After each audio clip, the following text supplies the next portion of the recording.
behind me is a Toyota Celsior UCF11. Now, what does that mean? As far as build date goes, well, I don't know. Because there's no build plate on it. There's an import plate, but no build plate. But basically, it is an imported version of a Lexus LS400. There you go. A lot of you might be more familiar with that. But because it was built in Japan for the Japanese domestic market, it's called a Toyota Celsior. The reason for that is when Toyota first came up with Lexus, it was set up as an export company. So they could only export the cars that they built, meaning they couldn't sell under the same name in Japan. So they just renamed them as Toyotas. So you can see it's Toyota Celsior. So this, as I said, is an imported version of an Lexus LS400. I bought this probably about a year, or a little over a year ago, and I've been doing different things. I actually filmed an intro on this about 6-8 months ago, but that footage has gone missing, so I thought I'd shoot again, because I, along with that, shot a lot of footage of upgrades, modifications, general maintenance on this thing, and I wanted to get that up on my channel, but without a bit of backstory, it kind of a bit pointless. So here it is. For those who aren't aware, it was the epitome. In 1989, when this car was released, it was the epitome of luxury. It was built and released to compete with the Mercedes S-Class and the BMW 7 Series. And they certainly did that.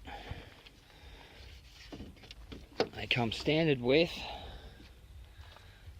a 4-litre fuel injected quad cam 32 valve V8. Now this particular car is actually a combination of two cars.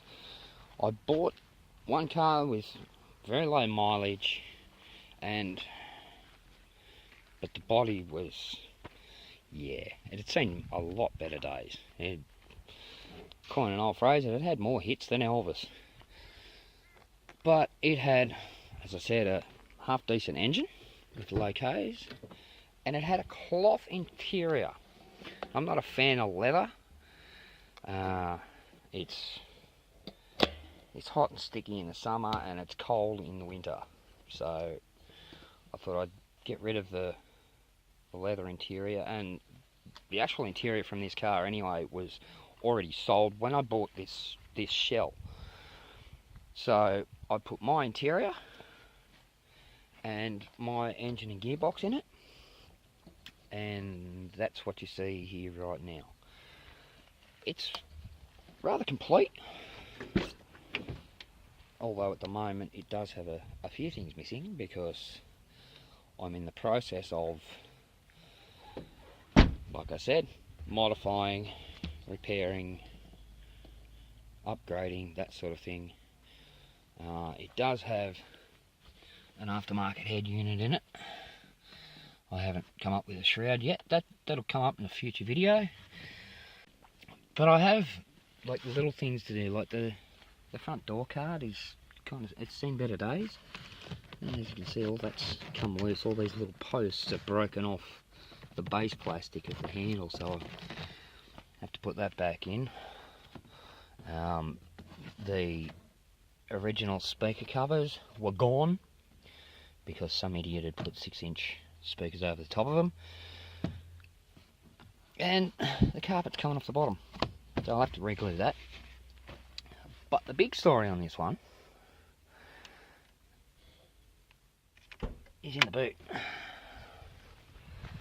At the moment, it's pretty much gutted,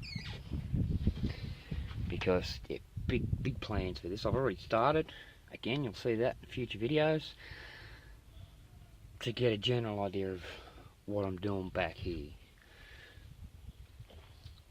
So I'll leave it at that for now.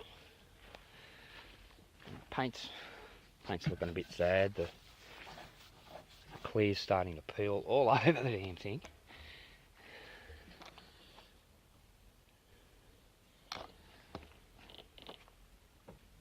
But as I said, I'll leave it at that for now.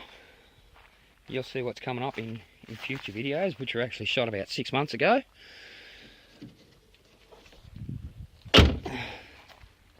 Thanks for watching. I'll see you in the next one.